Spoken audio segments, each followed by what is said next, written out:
bunch of crazy.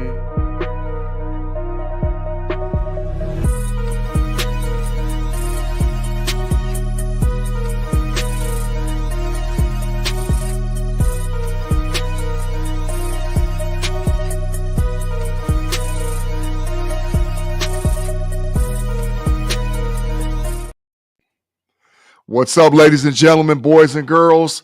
Welcome to the Homies Overtime Circus, where we gets it in to talk sports, culture, and everything else you can think about on a Freaky Friday, Super Chat Friday, live on Fans First Sports Network, Steel Curtain Network, and broadcasted on the Know It Alls podcast, along with the frustrated Chicago Bear fan running through the jungle, and wherever you get your podcast notifications for the Homies Overtime. Sit back chilling with my boy Payday, my boy Tate Boy Fresh, and my boy B Dirt. And we're going to get up to the sports talk. But before we even kick it off, man, fellas, what's cracking? What's going on with you, Pay, man? I see you over there with that Chicago background trying to show the people what it looks like on the south side of Chicago, Illinois, man. What's going on with you, bro? This is the South Loop. What is that? This is what you're looking at right now is the South Loop. Driving north on Michigan Ave. Right to the east, you will see Millennium Park, where you have the fountain, the bean, and Lake Michigan. But this is not the South Side. If I told you that on the South Side, I would be lying to you, and Pay don't lie to the people. Facts, bro. Facts, man. Hey, what's going on, Tate Boy Fresh, man? What's cracking with you, man? What's going on? Not too much, man. Just shooting my Friday evening regular, hanging out with the fellas, talking some sports, getting some no ditties, getting some fines, having some fun. That's about it, man. Yeah. No ditties and fines are serious, Tate. Hey, is that a virtual background, or that's like last week? I thought you had it like on your screen. This is the screen. Okay, that's what I thought. That's crystal clear too, by the way. That's crystal clear. You got it so much focus right this week that it looks like it could be a background, a digital background. Yeah. A virtual background. Spend good money to put on a show for the people. That's facts. Because what size TV set is that, Pay? This is a 70. Yeah. I'm digging it. Go ahead, Tate. No, I mean he got me thinking that's pretty cool, but I'd have to turn my desk around facing my shoe boxes to get some of the effect behind me, because my TV's up on the wall right here. And it too is a 70 in this room. So yeah, facts. Dirt, what's cracking with you, man? Yeah. What's cracking, Dirt? Thumbing it over here, man. In my office, I only got a 55. The 70 is in the living room, so I ain't doing it like that, But getting by though, getting by. Yeah, you getting drafted in 2 weeks, man. You gotta put your assets in a different bracket right now. You gotta think long term. Me, I can just bullshit like this. Yeah, facts. Yeah. Congratulations, B Dirt, man. Early congratulations for your wedding, man. Absolutely, man. We wish you and Jess the best, man. You guys have a long, great, wonderful marriage, man. Absolutely. I got to shout out Daryl Gaskins in the chat here. He says, "Welcome back, fellas. Let's talk a little baseball." Oh yeah, we're gonna get to it. It is definitely on the docket. All right, so first topic. All right, because we just closed this out was college basketball, right? The women's finals, the men's finals, we have a champion, okay? Both schools have been absent from, their heyday. Gators won a couple back-to-back championships. Gino was winning. I saw a picture where Gino had rings that looked like dang on Kareem Abdul-Jabbar and Bill Russell, and now UConn's back, all right? So out of those two schools, are either one of them really back? And there's a second part to the question. What blue blood school really needs to step up in the women's game or the men's game to get basketball back to the heyday like how it was? Because most of us are old enough to remember, including Pay, the heyday of college basketball, right? So, Dirt, I'm going to go to you first, man. Talk to me about what you're thinking concerning this topic, man. So I think UConn is back. I think UConn is back on the women's side. I think Gino is going to get one more good run for, 5-6 years. They got some youngsters there that were very, very good. Sarah Strong. Yeah. Facts. Very strong. But I think they're going to be good for the next several years, and that'll be kind of his, I think, last hurrah. But it was nice. I mean, he reminded everybody who the GOAT was as far as women's college basketball coaches. Yeah, he said checking in quick. Man, and he had Dawn Staley go a mess over there. When they zoomed in on her and she said, I was like, ruh-roh. Yeah. But the second part of your question, to get back to like the blue bloods that need to be blue bloods, you can make some arguments there. Kentucky, I think, has fallen off a little bit. They have some things going on with the transfer portal. A young kid from Pitt is going there. I think will help them a little bit, whatever. But to me, it's pays North Carolina Tar Heels. The North Carolina Tar Heels and the Duke Blue Devils are one of the top. They're both in the top 10 programs in the country. I just think college basketball is better off for it. Period. When North Carolina is who North Carolina is supposed to be, that's what you're feeling. Makes sense to me. When North Carolina and Duke play and they're 1-3 or 2-6 or whatever, that's the rivalry that I think we all want. You know what I mean? Agreed. I like that, man. Tay Boy Fresh, man. Is UConn back or is the Gator Boys back? And then who needs to get back in order to make college basketball what it needs to be, bro? When you compare UConn to the Gators, there's no comparison. I mean, I would not completely understand what he's saying, but UConn didn't never go nowhere. They always been there. Now, they're back to winning the championship, but they've always been there with a chance to compete, right? Florida just got back since 06, 07. That's almost 20 years ago. That's facts. So, I'm not saying they back. They won this year. They could very easily not even get as close. They could not be in the Sweet 16 next year because of the parity in college basketball right now. So as far as that goes, I'd like to know just you guys thought as far as the game. Gino is the GOAT. Facts. Put FOIA for you on Dawn Staley. Wow. we all learned what that acronym means in the first show. That's facts. But so Gino's the greatest. Dawn Staley's a really good coach. What's her name? Is it Mock for LSU? Yeah. So this one goes with the blue blood in women's college basketball needs to get back. Used to be coached by one of the greats, Pat Summitt. I'm gonna say Tennessee. Yeah, Vols. Women Volunteers. Yeah. But where do you guys put Pat Summitt in the greatest women's college basketball coach discussion? Number two. Like Gino's that. 1, she's 2. Yeah, in my opinion. No, I agree. I just, putting their name out there, don't want to forgotten about. Yeah. No, right. No way, right? Path for women's basketball, man. She That's did. facts. She did. Yeah. She did. Women's collegiate basketball. As far as basketball goes, Big G, and B Dirt will remember, Pay was probably still hanging out with his dad at the time. I literally mean hanging out. But no Diddy. Come on, man. No Diddy. Come on, man. We gotta get back. We gotta get back, man, to Georgetown being good, man. Oh wow. Yeah. It's been a Georgetown? It's been a long time, B Dirt. I mean, they were good in the 80s and the 90s. And then, when the 2000s came, they not been good for almost 30 years, man. But college basketball, like B Dirt said about Carolina Duke, was great when Georgetown was one of the better teams. Agreed. In today's culture, it's not about the program, the university, because everybody can get players now, right? Yeah, facts. Yeah. I mean, kids don't know about Georgetown, but Georgetown can make themselves a powerhouse again. It's just how you go about it, what money the schools, and Georgetown's a very well endowed school. The money that the boosters put in and the alma mater puts in and stuff like that. I mean, what I love to see them great again as far as men's college basketball.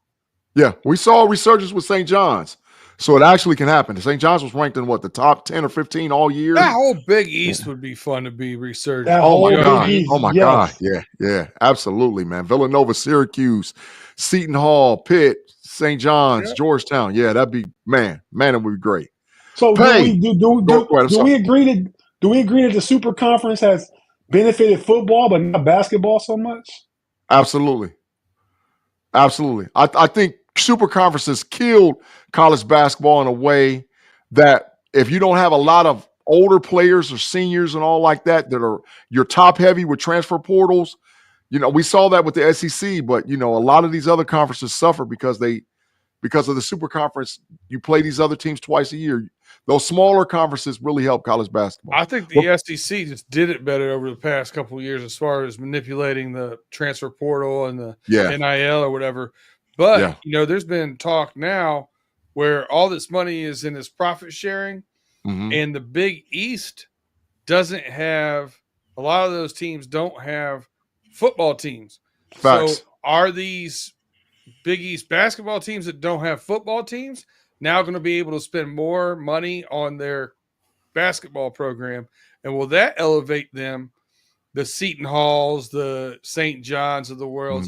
Will that elevate them into that atmosphere with those other elite teams right now? Yeah, that's facts. A good point, B-Dirt. Absolutely good point. Hey, man, I'm coming to you, man. Same question. UConn or Gators?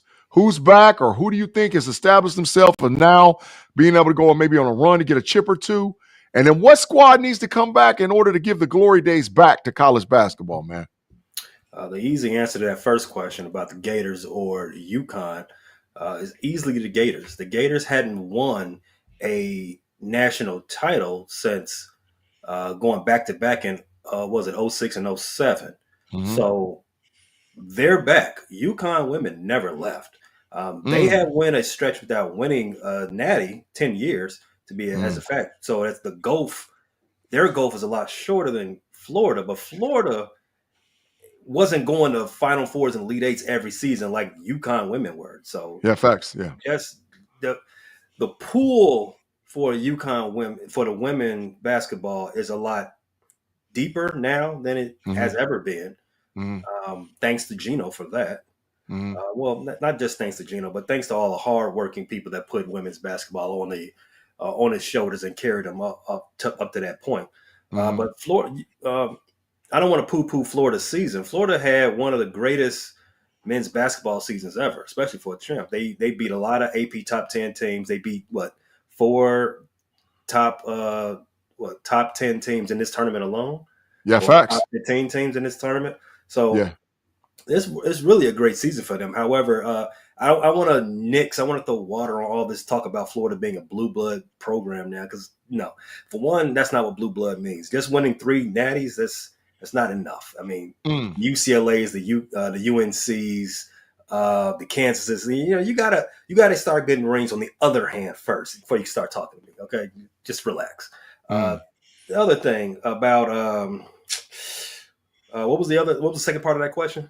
What team needs to come back to give, as a resurgence program that's a blue blood that really needs to make college basketball move to what it used to be? Because, like I said, we all remember the times, and Burton and Tate has mentioned some of those times and some of those teams, man, like when college basketball was revved up. So who needs to do it moving forward, bro? I'm a zig while you all are zagging. I don't think a particular program needs to come back. I think a particular old style of way we used to do business in the NCAA needs to come back. I think the Wild Wild West way of this transfer portal and the NIL does a disservice to the continuity of college basketball. It's easier to transfer as a basketball player than it is a football player. So that's facts. It definitely, the transfer portal doesn't affect football programs the way it does basketball programs, especially on the women's side. While we're talking about women's teams turn over a lot faster than men's basketball teams or football teams. But story for another day. But I don't think there's a team. I think this is a systemic issue. I think if you want some things to come back so you can feel that nostalgia, it's not necessarily one program. it's got to be a collective of getting getting some type of semblance of how we're going to do this in a less not archaic, but chaotic way. Because now you got guys just in and out, in and out, in and out, and that's a big no diddy too, by the way. But keep going, bro. It's a stretch, but it really takes away from no diddy.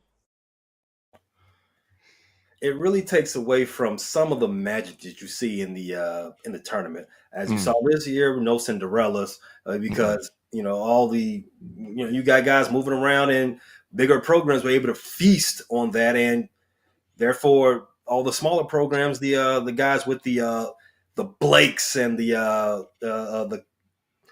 Connors of the world, they couldn't get off and have a surprising upset win in the first weekend or second weekend.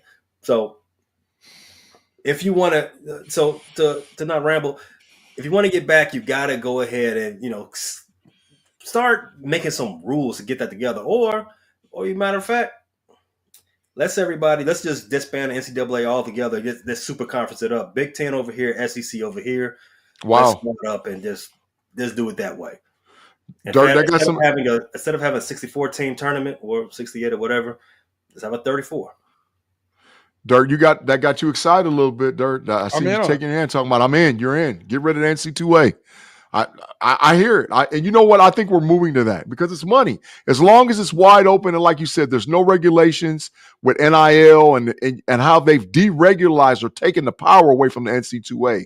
I think you're going to continue to have this problem from a systemic nature with college basketball. But I do think that there's a competitive way that you can fix the process to get, some of these, like Tate said, the Georgetowns, the St. John's, the Villanovas, Syracuse, get these guys back in the tournament, mode. So then that way people, because nostalgia sells, whether people realize it or not, and nostalgia sells. And when you got nostalgic teams and organizations and colleges, yeah, people love that, man, when it comes to the tournament, man. I think it'll happen in football first. And then it'll be panic stricken for basketball. And I think the NCAA will do whatever it takes to hold on to the rest of the college sports at that point. And they'll probably start doing the right thing finally. Yeah, absolutely. All right, fellas, we're going to move to topic 2, right? We're going to start we got a comment. Jamal McCollum. We should still be able to draft out high school players instead of switching to one and dones in the NC2A. I personally think that college kids, I think that the basketball kids should have to go into the same rules that the football kids do. Even though I know it's 2 separate games, I think that they should have to wait at least 2 years, possibly 3, before they submit themselves to go to the NBA. Even though the injuries is not as high and all whatever else, you should have to have the same set of rules. So one and done in basketball doesn't work for me. But, they have other options too, right? Because in basketball, they can go overseas. They could go to the G League straight out of high school and play for a couple of years, and then go to the league. Brandon Jennings was first to do that, go overseas and play. Yeah, they won't let it, I think he was the first year they started that rule again, and he's like, I'm going overseas to play. Yeah, and that's fair. If that's what you're choosing to do, you can. Yeah, and honestly, when you draft kids out of high school, you merely drafting on upside. Facts. You know what I mean? That's all you're doing. You haven't said they can't do anything on NBA team next year. They're not. Yeah. You know what I mean? And this goes all the way back to like the Kobe Bryants too, Tate. Like a guy like Kobe. The Kobe we all know and love wasn't Kobe when he first came from high school to the pros. Yeah. The only guy to really do it and do it well was that some King guy. I forgot his name. Some King guy. He did it. That's it. Yeah. LeBron James, for y'all that's listening. I was going to say Bernard King just to be an ass. Yeah, facts. All right, fellas. Great topic. Great conversation concerning it, man. Good topic. Hey, Big G, take a break between segments. All right, well, let's take it now. We're going to pause for calls. We're going to pay some bills. You can get a word from our sponsors and partners as we pause on the Homies Overtime podcast on Fans First Sports Network.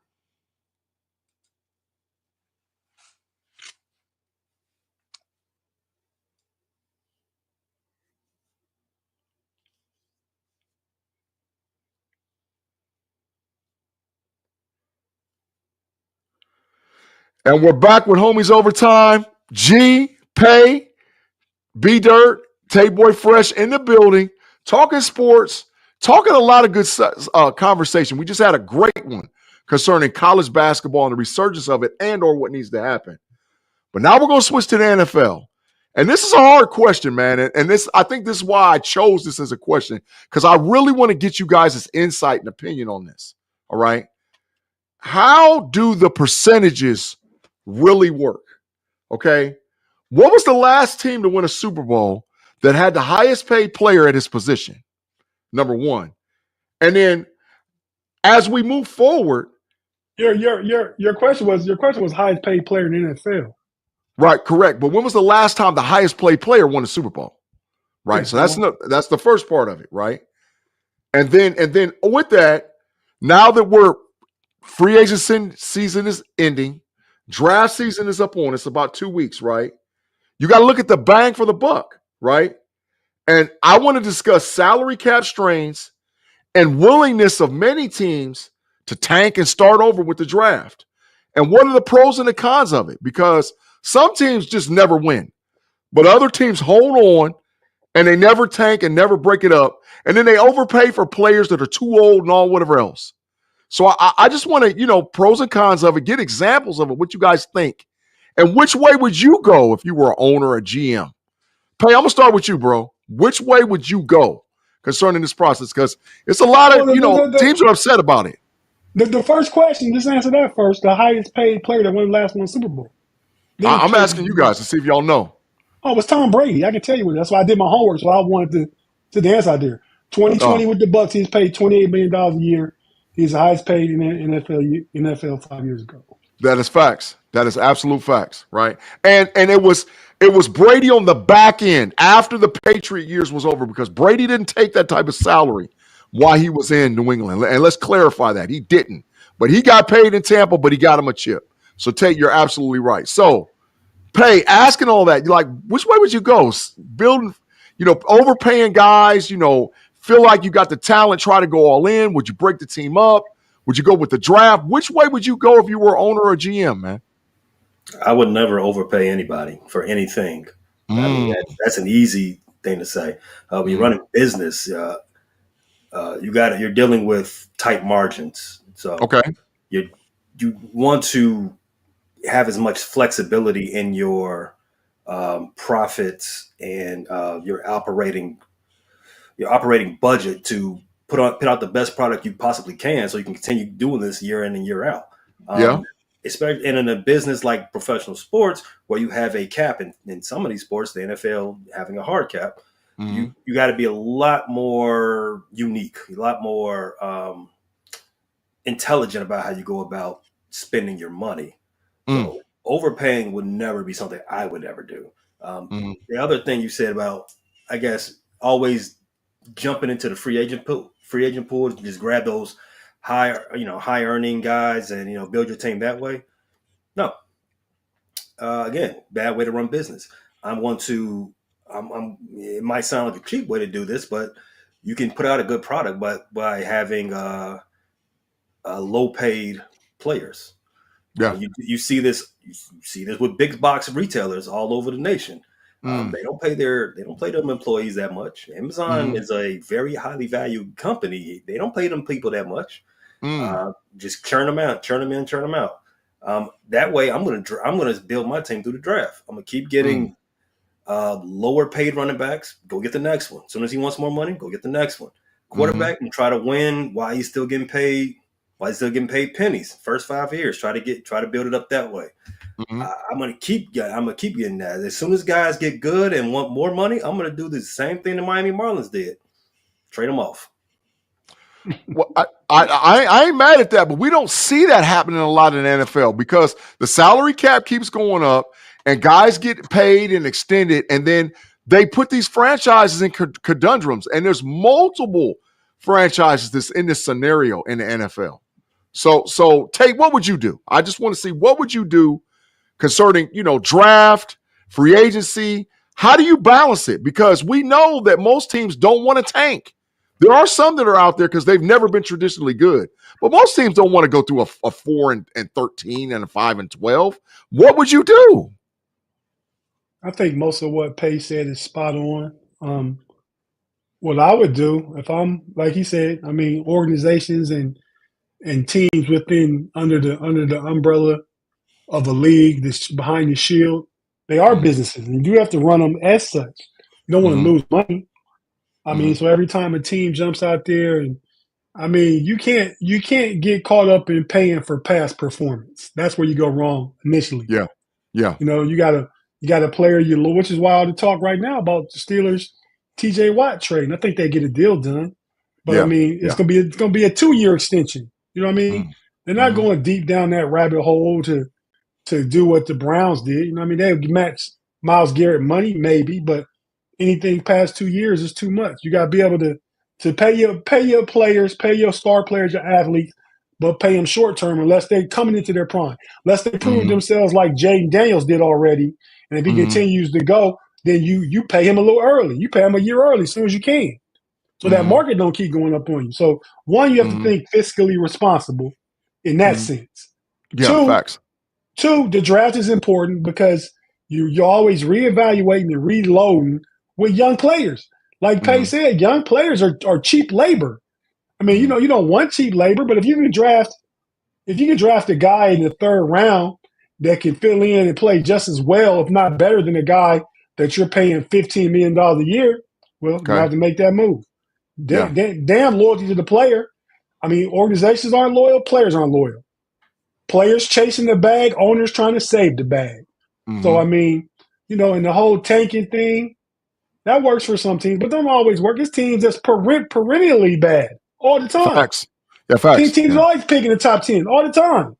So don't tell me that tanking works. Has to be it's chestnut checkers.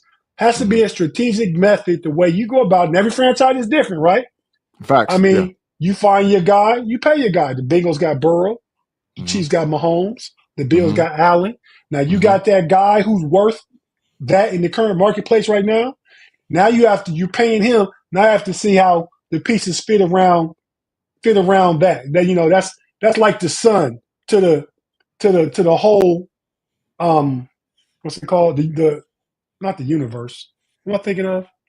The galaxy. What is facts. The galaxy. Okay. Yeah. I mean, so, and you find those planets that work around that, because the sun is the sun. The sun is the most important thing, right? Yeah, so facts. Now you got to find ways to work around that. But I agree with Pay. You don't overpay. Steelers don't overpay TJ Watt. Don't overpay Aaron Rodgers. But if you do, it's a 1-year deal. We know that. I mean, so it's just making smart decisions. You know, the Steelers are steadfast on not wanting to give Aaron Rodgers a 2-year contract. Facts. Yeah. And that could be part of the hang up. But they don't want to. Aaron Rodgers is going to make $25, $30 million. They don't want to sign. They'll sign him 1 year for $25 million. They're not going to sign him 2 years for 50. And we're trying to get another guy right now some kind of way. You know, I agree. So that's all. It's all over the place, but it's chestnut checkers. Think about it all strategically as one big piece of the galaxy. So, Dirt, before I come to you, Tate, I got to ask you this question. If you were the owner of the Steelers, would you trade TJ Watt today?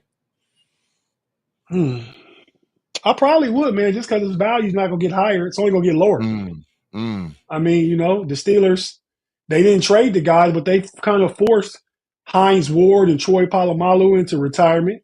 Yeah. They let Franco Harris walk. We've seen stars walk out that door. Rob Woodson. You know what I mean? Rob Woodson going free agency. I mean, so who that name? I said Troy Polamalu. What else did I say? Legacy Steelers? No, the ones I just named. I said Troy, Rob Hines Woodson. Ward. Yeah, Hines Ward. Yeah. Rob Woodson, Hines Ward. Yeah. It was a fourth one. Franco Harris.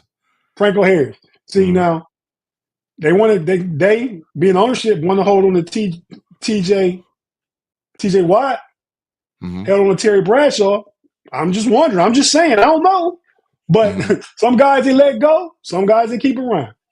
Yeah, facts. All right, B-Dirt. Great take so far by Tate and Pay. But I saved you for last because, I know how much you – the money man. I know how much exactly. He knows the money. He examines the cap. The money man. B-Dirt knows this, man. So I saved you for last because I think you can not just piggyback off their takes, but also put a spin on this to really help the people that listen to our podcast understand what's really going on concerning free agency, starting over, tanking to build an NFL franchise. Yeah, I mean, first I want to start at, we're talking about spending money, right? Mm-hmm. Mm-hmm. No owner, no general manager, no president of football operations dictates how much money you're spending on a team. Facts. 48% of profit sharing in the CBA, the collective bargaining agreement, that's what dictates how much money you have to spend based on the cap. So when you look at this, very few teams dip below 5% left in their cap money at the end of the year. Yeah, facts. Even the 32nd lowest net worth owner, know him well, Mike Brown. He even gets in that upper echelon as far as pay. There's always a little bit of a nest egg normally going in to try and maybe get a free agent here or there or something. Yeah. The Steelers, by the way, they had the number one paid defense, I think last year. I know 2 years ago. Yeah, last year. Yeah. And their net worth is 29th in the NFL. So like you're looking at these teams are spending, but it comes down to an allocation of resources. That's all it is, right? Yeah. You got to decide the most valuable pieces and pay them accordingly. And like that's, to me, $55 million for Joe Burrow when you see these guys now who are getting 55 and Dak Prescott getting 60, and he's going to be a bargain. You know what I mean? Like in the next couple of years, he's going to be a bargain. We got him through 2029. So you got to work that based upon what rookies are performing for you, who you've got coming up in the next draft that you're eyeballing or you see your crystal ball that the next draft's going to be really good at defensive tackle. So maybe you don't spend as much in defensive tackle. You got to really start looking at where I get frustrated with the Bengals is they have four personnel in their front office that are solely looking at scouting. When you look at what the Philadelphia Eagles are doing, they have 21 people in their personnel for scouting. And that's the reason why they hit on their picks more than the Bengals do, right? They're investing 5 times the amount of money in that. And what does somebody in that scouting department make versus what somebody makes on their second year or their second contract? It's money well invested, right? Facts. So you have to do that. When you're talking about baseball, you get into the low spending, right? Low spending teams. I live in Pittsburgh, Pennsylvania. I know everybody and their brother right now wants Bob nutting on a spit in a backyard on barbecue. Facts. Yeah, facts. Big facts. So I get that, right? That's where you can spend money and make a difference because you can get in a luxury tax and just spend it and not care. In the NFL, everybody's working with the same pie. It's how you divvy the pie up. And you have to be smart about how you do it. The Bengals have decided we're going to spend this chunk on our offense and we got some young guys on defense. Their defensive line, by the way, they were 11th in rush defense in the second half of the season. No one realizes that. Yeah. So those young guys started playing better. Yeah. So they look at it and they take a gamble. We're going to add one guy and we're going to take a gamble. We're going to go this route and we're going to draft probably heavy in that area, right? And then you try to go. But that's the way the game's going. I think it's going to get out of control at some point in time, and there's going to be just how we saw the running back get devalued. I think other positions are going to go through their devalue and their up value, just the way the game's always changing. And it was 11 personnel. Now you're seeing more 12 personnel. The value is going to keep changing. The more you see 12 personnel, the more value you're going to have in a running back and tight ends, less on wideouts. So it's going to keep changing and stuff, but you got to learn your mix and you got to allocate your resources correctly and not handcuff yourself. And you can get real like into creative finances and kick by paying bonuses up front and how that gets prorated and so on and so forth. That's another thing the Bengals did terribly with T. Higgins contract.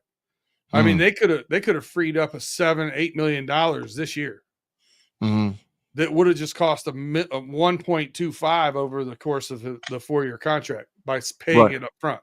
Right. Make an early decision. Make an early decision. Be dirt. Can you hear me? Yeah. Yeah. I like what you said. With allocation of resources, there also has to be an allocation of production. It's going to shift, right? Yep. I mean, so with that being said, what are I know what mine are in order. Are your 4 most important positions on a football team?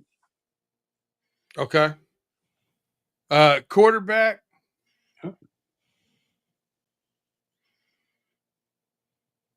Quarterback. 2 and 3 are really close for me. Quarterback, wide receiver, left tackle are very close for me. Considering you have a right-hand quarterback, you got a left-hand quarterback, blindside tackle. Right. And then I would probably say, I would probably say edge rusher. Yeah. Well, those are my 4. Those are my 4. Yeah. Quarterback is 1. Like you said, I agree. Yeah, wide receiver and tackle are close because you need to tackle this for the quarterback and throw the ball to the wide receiver. You need the wide receiver for the quarterback to throw the ball to. So I mean, yeah, those 4 though, and I'll go ahead and use your order because I think you could argue about 2 and 3, but there's really no need to. I go 2A and 2B. How about that? 2A wide receiver, 2B left tackle. Hey, what's your order? Just so we know, what was your for allocation of position, money spent on position? What's your order? The natural order of things goes quarterback, the guy who protects the quarterback, left tackle, or the best tackle you have on your team. Hopefully that tackle isn't a bum, and you're one of the better in the league. After that, it would probably be an edge. I would prefer it to be an edge, and then a little razzle dazzle for the 4th. Maybe somebody in the front 7 to go along with them. I think those things are not hard coded. I think it's very mutable. But other than the number 1, I think your quarterback should always be the highest paid guy on the team, if not still in his rookie deal. Your quarterback, if your quarterback isn't the highest paid player on the team, obviously it means you don't have a quarterback, right? In my opinion. Case in point, who's the highest paid player over there in Vegas? Not the quarterback. They don't have a quarterback. That's why. That would be my 4. It would be quarterback, tackle, edge, and somebody else in that front 7, the next best player. So, I'm digging it. So, but if you look at the front 7 outside the edge, I think it impacts drafting too. I mean, I think you draft the positions that B. Dirt and myself named to pay. You name 3 of them because those are the ones you want the 5th-year control option over because those contracts are going up, up, up. I mean, your quarterback, your receiver, your edge, and your tackle. I don't know right off the top of my head, but I bet those are 4 highest paid averaging positions in football. Yeah. Quarterback, edge, and the highest paid edge ever is what? Is 42. Myles Garrett just got it. Myles Garrett just got the bread. He's getting 42. Wide receiver ain't too far behind that. You got what's his face? Jamar Chase went over Myles Garrett. Yeah, he jumped him. Yeah, he's getting over 40. Okay. Yeah. So they're right there. And then what? I think there's about 7 or 8 quarterbacks getting paid more than 40. So. Oh yeah. Gino is now the highest paid player on the Raiders. Yeah, they renegotiated his contract. Didn't they? They gave him like an extension. He got 37.5, and Max Crosby got 35.5. I forgot him and Carroll hooked back up in Vegas. Max Crosby's deal is longer though, right? 3 years versus 2 years. So yeah. Hangover part. But 4. average salary per year. Yeah. Right. So this is my last question concerning this. So we've identified the 4 positions that you should be paying the player for. When do you say, as an organization or franchise, we don't have any of those 4, or we have to have so many of those 4 to not want to blow it up? Because I think there's a lot of teams that, and my Pittsburgh Steelers is one of these teams that, you don't hit on any of those 4 positions that you said, or not enough of those 4 positions where you say, hey, listen, man, it's time to do what we need to do to get the right side of this thing and put ourselves in position. So I just want to know when you guys think when you should blow this up. When, at what time should you have to have 2 of the 4, 3 of the 4, 1 of the 4? When do you say, no, we just can't keep going down this path? Tate, I'm going to ask you first, man. Well, ideally, you put your team in place and you drop your quarterback in on a rookie contract, and you get more value out of it that way, right? Mm-hmm. But if you got a quarterback you're paying big money to, you got to get that thing done fast. Yeah, you know what I mean.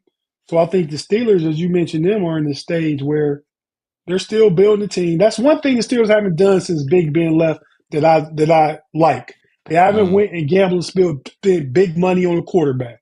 And when they drafted somebody and they saw it didn't work, they got off of it. So, we don't have a quarterback, but I can respect how they're doing it. They're not just going out there just to go out there willy-nilly. They're, again, chess, not checkers. They're being strategic about it.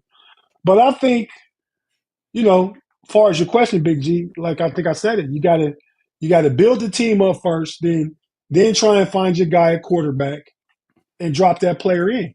I mean, pay Chicago Bears, I think they'll be good. And I think he's a lot better than Caleb Williams. You gave him credit for last year, Big G, and you'll see this year. I'm turning the corner on Caleb. I really am turning the corner on Caleb. I'm going to stop calling him trash. I think the kid's got potential. I think he's got potential. But look at Pay's face. Look at his face. He mad. He ain't mad. We knew it was going to happen one day. We knew. Yeah. But I will say that they didn't have the team they thought they had last year, the offensive line in place and all those pieces, and they struggled because of it. And I don't think Eberflus was the right coach. But this year they've made a lot of moves, and I think they will in the draft to put those pieces around second-year quarterback, and they're going to be better because Caleb Williams will have a year under his belt, and he's getting a better offensive mind that can kind of coach him up and build a scheme around him. Eberflus won't build no scheme around nobody. That's so, facts. Like I said, they're a year behind. Ideally, you have it before you drop the quarterback in. They got their guy last year, played relatively well. This is going to be the year. Got you. Dirt, when you think, man, what's the criteria? So I don't think you necessarily tear it down. All right. I think that's an overreaction to the terminology. I think you always continue to build.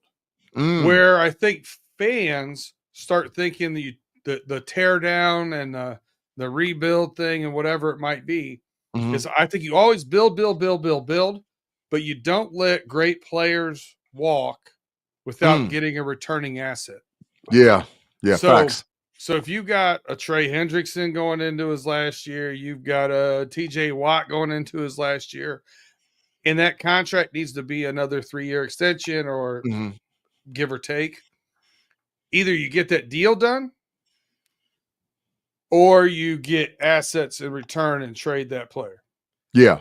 The one time I'll say, forgiveness for that is if you think you're legitimately taking a swing on a last year contract with a player at a Super Bowl. I'll let you take that swing. If you think that you're right there, you were AFC Championship game last year, and you're thinking you just got a couple more pieces and you add a piece here or there, and you think you got a run left and you can't negotiate a contract with that player, let him play that deal out if you think you got a chance at Super Bowl. If you legitimately think it'd be a stretch for us to win a Super Bowl, get assets for that player. Don't let them walk after a year with free agency. Don't let them cause a stink. Don't let them get on social media throwing deuces and making a scene. And get them out, get assets. And that doesn't mean a rebuild. Yeah. It doesn't. You can just at that point reload, in my mind.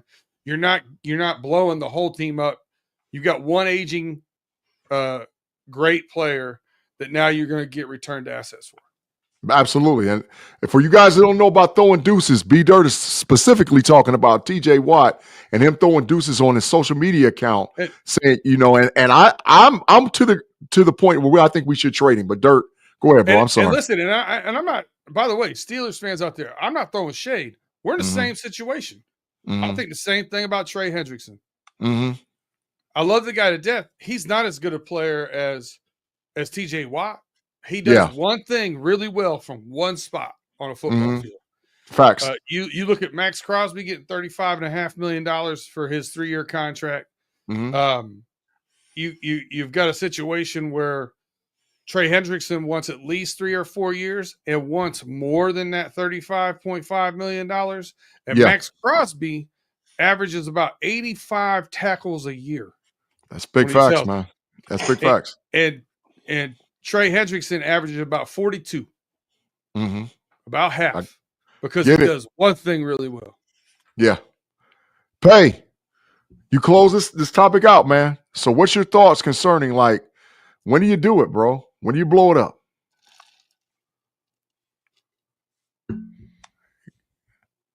He must got a mic muted. Okay, there you go. Yep. You thought you was going to get me, didn't you, G? Almost did. I was waiting. Yeah, okay. What happened? I didn't hear the question. My computer was moving, doing the weird stuff.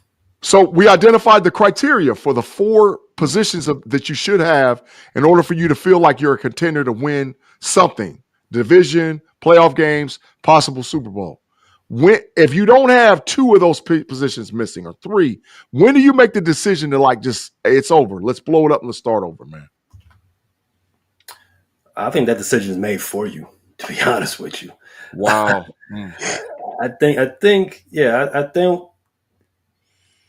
when you see that you don't have a shot most Sundays, and then this goes for any sport, but when you see you don't have a shot, you see that your scouts tell you that your players are not top 10 in their position, or so on and so forth. That decision is made already. Let's start all over. That's what makes being a pro athlete so much difficult than being any other high paid profession in any other realm in this economy, well, any economy. They're drafting, your replacement is coming out every year. So if you're not good enough, that's okay. I got an 18-year-old that can do not an 18-year-old, but I got a 21-year-old that can do your job. Facts. Go on, find somebody else that'll pay you. Next man up. Do it again in 4 years. It's no big deal. So you don't really make that decision. It's going to be pretty evident once you're, I guess, 2 years in. Once after 2 years of building up the team, like, okay, this is the team that we're going to try to compete with. Second year, like, okay, we're not getting to where we think we should have been. All right, guess what? Start over. Yeah. A lot of teams, you're playing with big millions, $500 million. So you probably do have to see it out a little further, and definitely because you have these contracts, you can't just keep doing the. I want to say Jerry Jones, but it's more like George Steinbrenner. You don't want to just keep firing people left and right. You do got to respect contracts a little bit, right? So you're going to. You make the decisions made at 2 years, but you're going to have to stretch it out for 4 to 5, just because you got these financial commitments. But yeah, 2 years. Facts. All right, Tate. Oh, go ahead. Go. You got one more thing, Kev? Go ahead, bro. Got questions more about the topic real quick. So 2 questions. Well, 2 questions and a comment. Keep your eye on paid CCTV in Chicago. Nightfallers be following us. We're gonna see something happen soon. We'll get some action on these streets in a second. So look closely at every stoplight, every street corner, and check out what's happening. But carjacking. Yeah, it could be. In Chicago, oh yeah. My question is, the Dallas Cowboys, for example, they got the receiver. I think CeeDee Lamb's a top 5 to 8 receiver. We don't have to argue about where he's at. top receiver. Micah Parsons, great get paid. Probably a top 5 edge rusher. They just got off they tackle, right? Tyron Smith, or which one they just get off of? Yeah, they did. And they replaced him with Tyler Guyton. And they got another young guy over there. Tyron Smith. Tyrod Smith, another tackle. So they loaded up there. They got those 3. They're overpaying their quarterback position. There's no way you should normally go into it. Joe Burrow makes $55 million. That you should give Dak Prescott $60 million. In no world. That's facts. In no world. It doesn't make sense. Yeah, that's facts.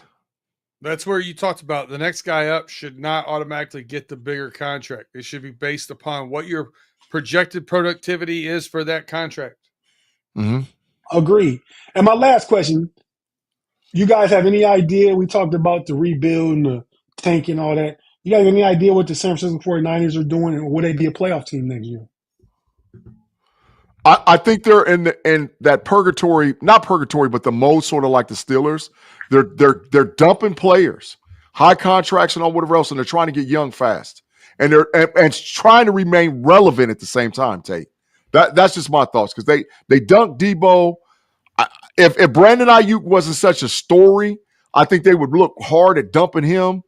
I think they'll keep like Nicky Bosa, but they have no answer at quarterback. Well, they can't dump Ayuk. They just signed him last year. They lose a lot of money doing that. Yeah. So they can't dump him right now. Yeah. McCaffrey might be dumped. I mean, George Kittle, I can see him start dumping assets, man, to get younger faster. Because I don't think they're relevant, not for their division, but that's just me. Well, if they haven't cut Kittle by now, they're not going to cut him. He's probably got a roster bonus that's already been paid out. So but yeah, I don't think the Niners are going to be relevant this season. I think their windows. No playoffs. No playoffs. No. I think their window's closed. McCaffrey's going into a timeshare with someone. That elite running back point of his career is done. And Brock Purdy is he's a mid quarterback. I think he's pretty good for what he has, but as far as put him from quarterback 1 to quarterback 32, he's mid. He's in the middle somewhere. From Mr. Irrelevant to one of the highest paid in the league when he's had weapons all over. Brock Purdy is not a force multiplier. Joe Burrow is. No. So there's no way I think about paying Brock Purdy over $38 million, 40 the high end. And they're going to pay him, Tate. That's the sick part. They're going to pay him. 18. I think there's 18 quarterbacks in the league right now that make over $35 million. So Purdy's going to make over $35 million. I mean, he's that's fair. It's fair for him. For one, it is fair. Dictates it, and two, he's played on a $600,000 contract for how many years? You don't pay for past performance. You don't. But he's also put you in a Super Bowl once and the championship game another time. So there is a pathway to pay him market rate, and the market rate is above 35 million. And will he get another contract that'll pay him at least more than that? We'll have to see what he does in this little contract situation. So $40 million for Brock Purdy is not breaking the bank. I mean, that's where he should be paid. He should definitely get that biggest raise in NFL history. But yeah, he's not a force multiplier. I mean, the assets are gone now. This is a team. That's when you got to show up. I agree with you right there. Now we get to see what Brock Purdy really is. And mid. He's mid. I think he's mid. Pay already said he's mid. I think we know and that's why they're not going to be in the playoffs. And that's why the 49ers, they have no problem tearing it down and going and rebuilding. They've done it since the Harbaugh Bowl. They've rebuilt 3 times? Maybe 4 each time. Yeah, maybe 4. Maybe this might be their 4th teardown, Pay. You're right. Absolutely. All right, fellas, we're going to take another break, make the last break, pause for the cause. We'll be right back on the Homies Overtime. If you're watching us live on YouTube, just give us a second. Wherever you get your audio podcast, Google, Spotify, and or Apple. We'll be right back with the Homies Overtime on Fans First Sports Network.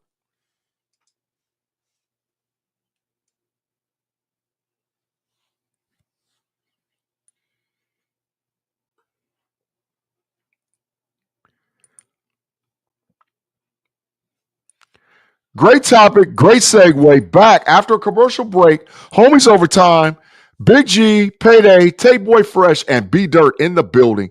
Sitting around talking sports, y'all. We've had two. I think this is one of the best shows that we've had, in my opinion, concerning the topics, because people always think that they listen to us maybe for the personalities, but I'm telling you, knowledgeable and understanding how sports work.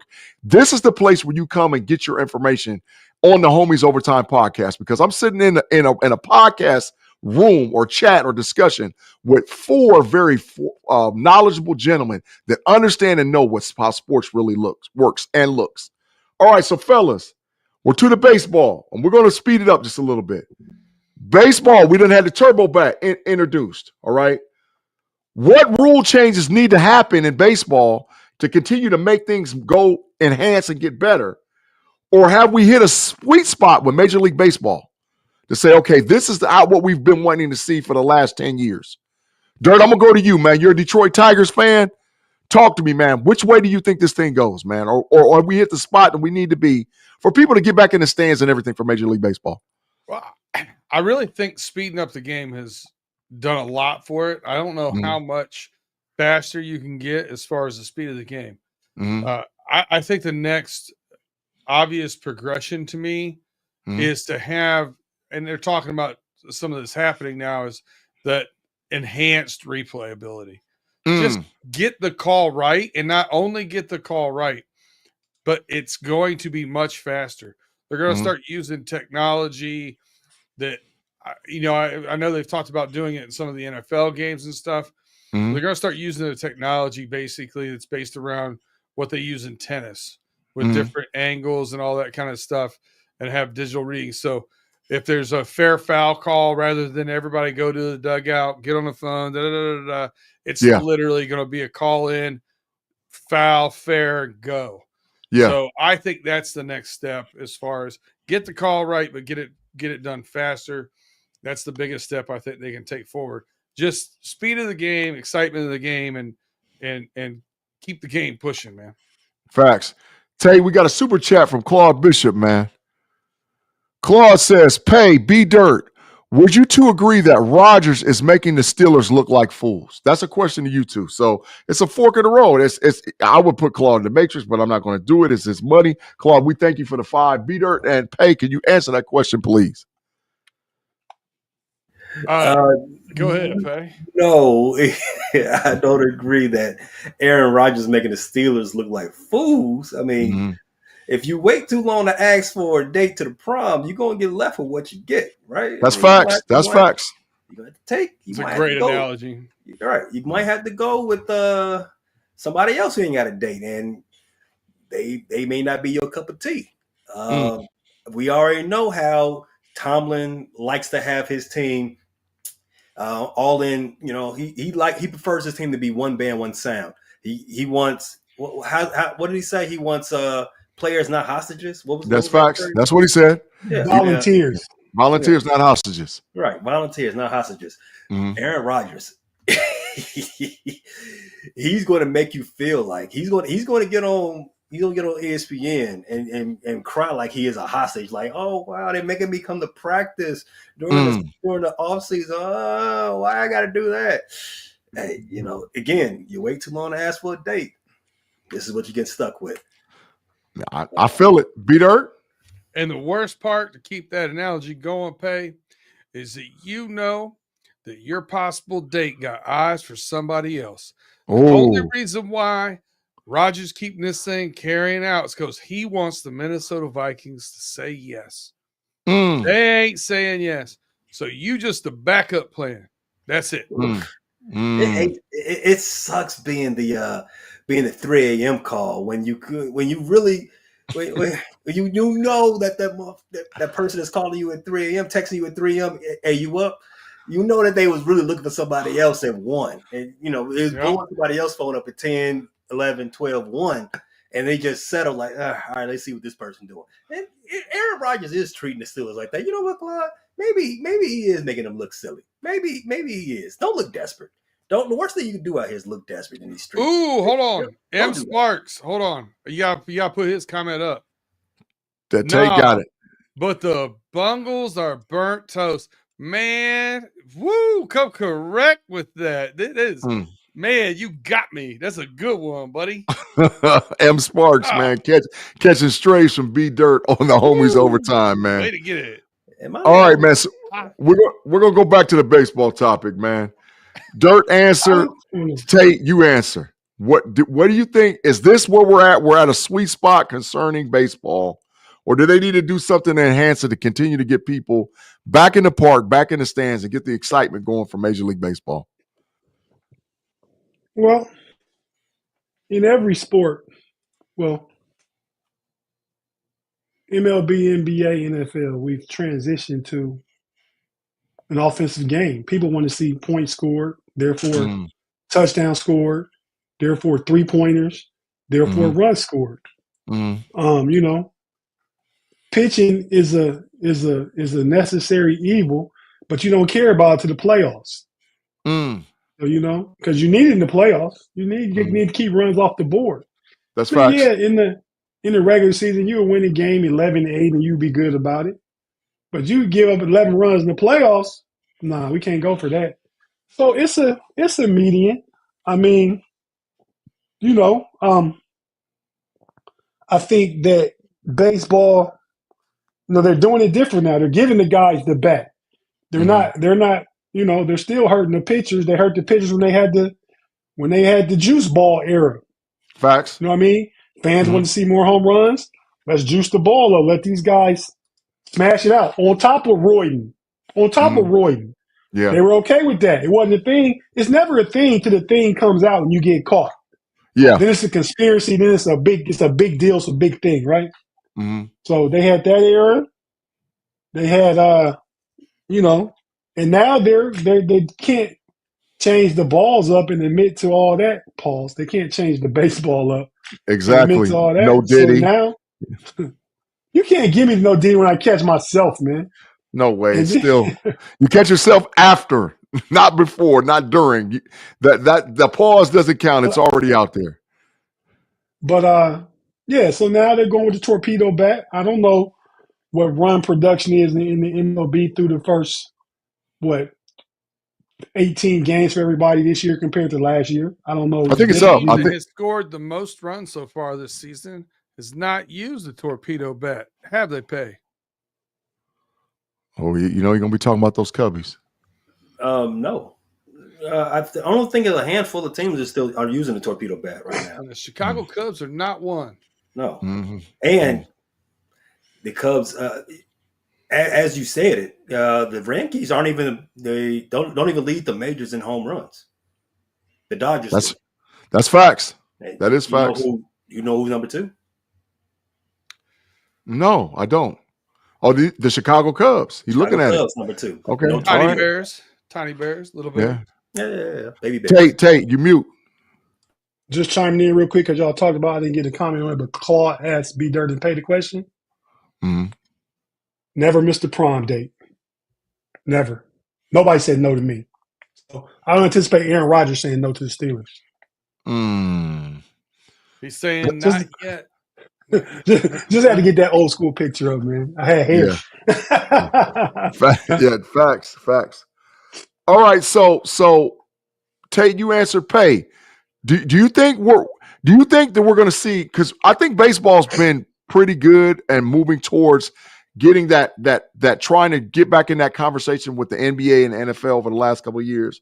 But what do they got to do?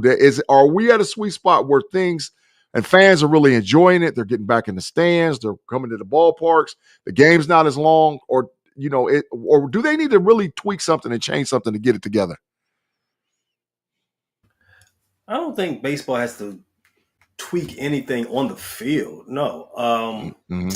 I think this is a bad person to ask because I think the game is beautiful. I thought the game was great, and you needed no notes before all the pitch clock and the instant replays and all that stuff like that. I thought the game was a perfect game. Maybe it helped some of these newer generations who have attention deficit issues. So maybe because I'm only one person, right? But as far as what they do already, they can't I don't think stuff like torpedo bats. I think that's a little gimmicky. I mean, I didn't go to MIT, so I don't know. Maybe it's not gimmicky. Maybe it is something that you can do with it. You know, going out there playing with a wiffle ball. I mean, with a wiffle facts. Whatever. But as far as baseball, I don't think there's anything wrong with it. Now, I'm talking about the on the field play. There are things they can do to make their television product a lot better. One, this is now we're talking business. One, they need to cut all this local TV crap out. They need to have a Sunday ticket type model, the same way the NFL does. They need to start distributing it the same way. They need to make baseball go from a local game and make it into a national TV product. And then that way the game will be a lot more digestible for people who are used to watching TV. Anything else that they need to do? That's the only thing that they need to do. That's the only way they're lacking. Everything. The game is great. The game. Baseball playoffs is amazing. You all saw the World Series this past year with the New York Yankees versus the Dodgers. Even though the Dodgers routed them, it was a pretty enjoyable series. The playoffs are always great. So I don't think the product has anything to do with anything. And we get on Manfred's case about always putting his hand in the cookie jar and always messing around with stuff that don't need to be tinkered with. The game ain't messed anything up other than not punishing the Astros the way they should have been punished. But we'll talk about that later. Yeah. The only thing that they have to do is just make this game more palatable on a wide platform, just like the NFL and NBA has done. They haven't figured that part out yet. Once they do, we can get back smoking. So what about? And I agree with Pay. I think that's what the pitch clock is about, making it more palatable, making it speed up, because it really don't matter to the playoffs. People are just tuning in. Nobody's watching the Cubs and the Brewers play except Cubs and Brewers fans. So I don't even know if the platform matters. As long as your fans can see your game, I think that's with baseball. Football, NFL, you got big matchups every week, and you're looking to watch the primetime matchup. Baseball has long since gone away from having that type of relevance until you get to the playoffs. So I would say that part, that the clock is about making it more. People don't want to spend 3.5 hours watching the game. They kind of got it down like 2 hours and 20, 30 minutes at the most. I think that's good change for the game. And I have the Major League Baseball ticket. I can watch any game, but I got it just so I can watch the Reds every day. Yeah. You know what I mean? And I do watch them mostly every day if I don't have anything going on. So yeah, that's my thought. I think baseball's doing a good job. I think the game is perfect, Pay. The only spot, and I don't know, we disagree. I just think it could have been sped along a little bit like they're doing. I think that works better. And I think so. B Dirt, what do you think about the strike zone? AI calling balls and strikes. You like that? Yeah, if they get it right. If they get the technology right. You know what I mean? You got to get the technology right. If you don't get the technology right, no. Yeah. You got to keep testing that stuff in the minor leagues and make sure it's 100% legit when you bring it up. Yeah, agreed. All right, last subject, fellas. NBA, right? This playoff time. There's been some firings, man, that just makes absolutely no sense to me. Road. Oh, yeah, Tim Lyons. Here we go. Tim Lyons, $5 super chat, man. Tim, we thank you for the super chat. He says, hell no, Pay. So make people pay more money to watch their local team. Streaming services are robbing everyone like cell phone companies. Laugh out loud. So he disagrees with you totally. Matter of fact, there was an earlier comment when he said to put Pay in the Matrix. So he said it. I promise you he did. So he was saying when you got to talking about the whole paying, how you pay for baseball games, I just want to get your response and then we'll get to the NBA, Pay. Well, you can't watch the product for free. We all understand, Facts. right? Facts. Unless you want to watch, unless you want to listen on radio, which I like to. I like to listen to Cubs games on the radio. I prefer it that way. You understand that this is big business. You understand that you're going to have to pay to watch your team, whether you pay what how much the NFL ticket costs now. Sunday ticket is like $240, something like that. Whether you pay that to see all the games, or whether you pay how much the MLB charges you $20 a month to watch your team if you're out of market. $20 a month. That's less than Netflix. I mean, it depends on how much. It is less than Netflix. So it depends on how much you like your team. It depends on how much you want to see your team. If you want to pay, a nerve with Netflix to take. If you want to, but no, because my bank card, I had to cancel it. Then I get all these notifications when bills weren't getting paid. I need to update my information. I just updated Netflix day before yesterday, and I saw like $26.95 came out. I probably was paying that and never saw it. It went up. It went up. Right. I thought it was like $18.95 or something. Mm-hmm. Man, I've known Tim for way too long. And I don't have a problem with the comment. I got a problem with who made that comment. I know darn good and well that boy ain't paying full price for none of it. That's facts. Bootleg. That's facts. Out of here with that. Getabox.com. Thank you. Getabox.com. There's always a torrent. There's always a stream somewhere. I mean, if you're not going to pay, hey, as of right now, then no one's making you. But that is not going to always be an option. So I mean, get ready. It's going to transition that to every sport. They see they can get. It's going to be more Netflix games in the NFL. NBA is going to Amazon soon. Bye bye TNT. We talked about this a year ago.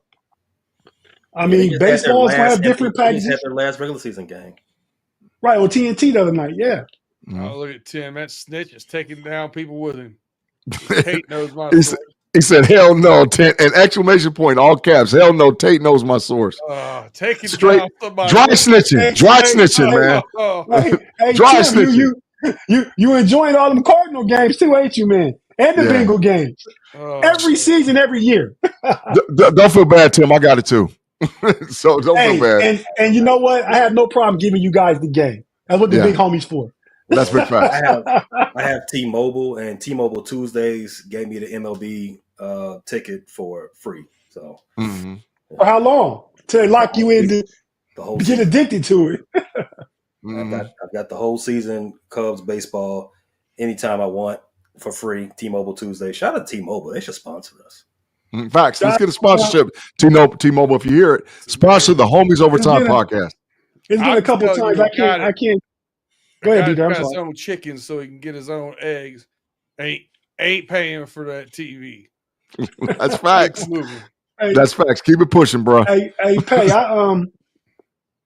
I sometimes I don't know why the Reds game they might be playing the Cubs and it might be not on TV, but all I gotta do is go to Chicago Marquee Network and there it is. I get it, but again, my streaming service, I get all those different channels. I just got to look to where it's going to be at. You know what I mean? Yes, TV, the Cavs playing the Brooklyn Nets. Go watch them. You know what I mean? No problem. Facts. All right, fellas. NBA. There was a couple of firings. I didn't understand it. We're going to talk probably a little bit in detail about the firings. Are teams like the Nuggets cooked before they even start for this NBA playoffs, man? The playoff picture and in your opinion, how important is it to have a great coach and a great GM to make a legitimate playoff run? Because the culture is changing. It's always been sort of player-centric, but you had to have that guy to be able to lead and guide you to get you to the chip. And Malone got Ken, and the dude just won a championship. So I want to get your take on the playoff picture. And do you think it's over with for the Denver Nuggets, man? Tate, I'm going to start with you, man. You're the basketball guy on here, man. What do you think about this subject, and why in the hell did they fire the head coach and the GM? Well, I think they fired Malone, and he's one of those guys who'll have another job when next season starts. He'll have a job. Don't worry about it. But I think they fired him because he was no longer connecting with the Denver Nuggets, and they have been trending down with one of the top 2 or 3 players in the NBA. I don't think they're cooked. I think if you watched them last night, they played somebody, Joker on the bench, drawing plays up. Joker might be the coach. Joker got the chalkboard, erase board, drawing plays up on the bench. That is facts. I think they'll be okay. As far as coaching GM, I mean, coaching is important and GM is important. But once you get that guy or those guys, you get them on a contract, this all on coaching. This all on coaching. The GM got his guys in the building. Now, here's your ingredients. Go cook with it, coach. You know what I mean? The difference between the Cavs this year, Kenny Atkinson, JB Bickerstaff. JB had a good team last year with the Cavs. Yeah. Good message, defensive message. But he didn't just – it wasn't resonating with the players in the playoffs. They played stagnant offense. Kenny Atkinson brought something different. They've won, I think, 16, 17 more games to this point, and they won 48, 49 games last year. Facts. I think J.D. Bickerstaff, just like Mike Malone, got a job, has done good this year with Detroit. Detroit's a very good team. But, I think JB is the guy to take them from the basement to the first floor. You're not gonna go all the way up with them. Maybe that changes. But some guys are foundation layers, and some guys, once the foundation is laid, they're architects. They come in with all the plans and make all the fun things people see in the building. You know what I mean? So so I think GM is important, but GM's not important as coach. GM, get your players, or you're gonna get gone. Coach, when I want to get you your players, make them play right. Got it. Dirt, man, what you thinking, man? Well, first, is the Nuggets cooked, or is it over? They're gonna break it up, and then do you think that you got to have that primetime coach and that GM to be able to hold it down to push towards a championship? To answer your first question, do I think they're cooked? Do they have to have that, coach and GM? I don't think they're cooked. I think they got a puncher's chance because they've got the best offensive player in the league right now. Has been for several years. Now, I don't have him winning the MVP this year. I'll give you your, SGA. I'll give you your moment. Yes, I think he's the MVP. I think Shai's the MVP this year. But man, I don't want to play Joker in the playoffs. I don't. And I don't think losing Malone, even this late in the game, because of all the toxicity we've heard coming out that was there, is going to be why they lose. If the Denver Nuggets lose in the Western Conference, I think it's going to be because of Russell Westbrook, not because of not having Malone. I do say this, though. I did like the fact that the owner came down and, the GM said that he wasn't going to work. Calvin Booth said he wasn't going to work with Malone. Malone said he wasn't going to work with Calvin Booth. And the owner said, you know what? Both of you kick rocks. Loved it. Like, you don't get to do this. You don't get to do this. This is not the culture we want here. Both of you get out. I think he's going to hit the reset button the correct way. I like it. Pay, your thoughts, man. Is it bye-bye season for the Joker and his boys? And do you got to have a coach and a GM to make this thing happen right, man? And explain those beady eyes when I said that about Russell Westbrook. I want you to defend your boy. Go ahead. That's not my boy. I mean, putting the blame on Russell Westbrook, a bench player at this point in his career, is a bit rich, don't you think, B-Dirt? I'm just saying, when he gets in there, dysfunction. The problem was Malone was kind of like, I don't want to say married to him, but that was his guy. And he kept playing him, and it wasn't working. He kept playing him, and it wasn't working. And Russ got a lot of time. Russ got some starter minutes. Yeah, Russ had a great career. Had one of the all-time great seasons that I've ever seen. The way he played basketball and had to be ball dominant and everything, it just doesn't work anymore at this later part in his career, and he hasn't made the adjustments to become a role player. We got a super chat. Claude Bishop. We got a super chat. $2, man. Claude Bishop says, should J.J. Redick, thanks for the $2, Claude, should J.J. Redick be the coach of the year? I don't hate the take. I don't either. Detroit Pistons like a word. Oh, there you go. Detroit Pistons. Definitely. Like a word. Yeah. Detroit, either him and the Houston Rockets. Coach. We all know it's going to be Kenny Atkinson, man. What are you guys talking about? All those guys are worthy. I don't know that JJ is as worthy. I mean, he had LeBron and AD, and then he trades AD for Luka, and they haven't won 50 games yet. They're like maybe their next win will be 50. But we talking about teams that got 60 wins. And Yume Udoka has done a good job. JB done a good job too. But I just said why you can't have JB be coach of the year after getting fired and the guy to replace you take that team to a whole other level. I feel it, Tate. Might be a little bit of bias, but I think the winning of the Cleveland Cavaliers, you got to stand on business concerning the improvement. But yeah, Dirt, you're also correct too. To go to 18 wins to be now in the playoffs and be a 4 or 5 seed, 26 game turnaround. How many did you? Yeah, have? that's 17, but we won 48 last year. Okay. And the guy that coaches last year is the guy that's coaching the Pistons now. All right. But JB will finish in the top 2 or 3, but JJ Redick won't finish in the top 5. No, he won't. Absolutely not. Hey, man. See, another sport, another bad take by Claude. It don't stop. Yeah. Claude doesn't. I think Claude might have asked that because he wants to go to the Matrix tonight, and he hasn't visited it. So he hadn't been home. He hadn't checked the home country. He ain't checked out the door. But so I think we maybe have one more super chat out of Claude coming because he's not going to be right unless he gets his fix to head to the Matrix, man. It's just not going to work. So, Pay, man, are the Nuggets cooked? And how important is the GM and the coach? I think I saw on Bovada or BetMGM that the Lakers were the favorites to be Jokic's next team. So if that's any indication, then yeah, they are cooked. But are you asking, does a team need a coach and a general manager to win, to make a playoff run? To get a chip, do they have to have it? I think yes. I don't think you can do that without those two. I mean, the general manager and the coach they built the team that's supposed to win. You got to have those. Denver Nuggets have those too. They just have an interim tag in between, which odd that they're saying one of the reasons why the Nuggets were, I guess, underperforming was shitty defense, and then they fire Malone and they promote the offensive assistant coach. We'll see how that works out for you.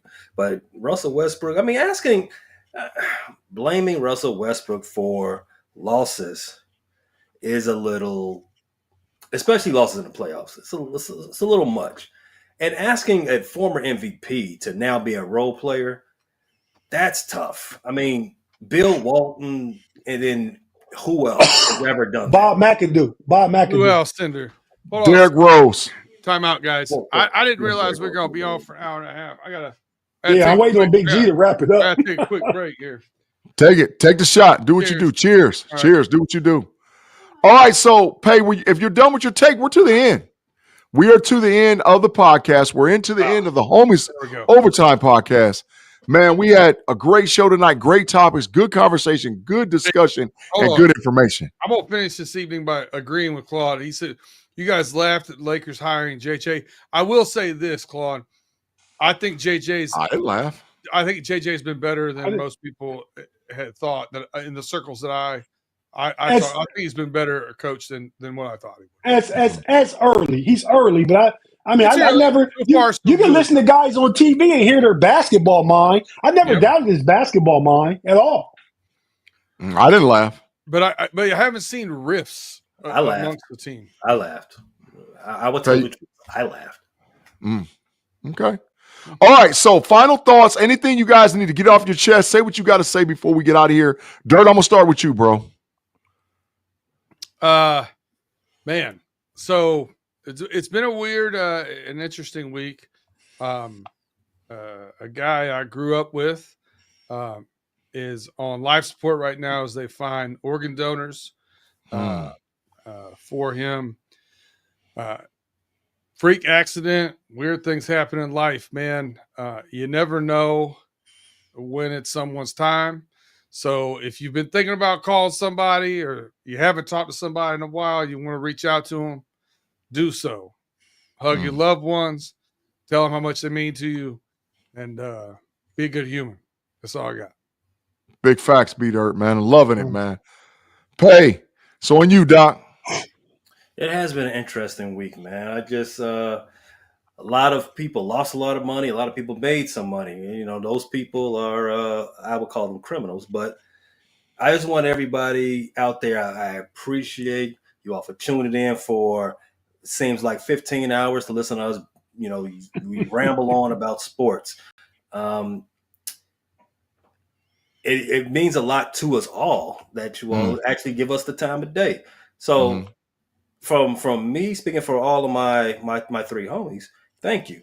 And hopefully and hopefully this administration's third term will be a little less chaotic and we won't have bumpy weeks leading up to Friday, because Fridays we try to keep them peaceful.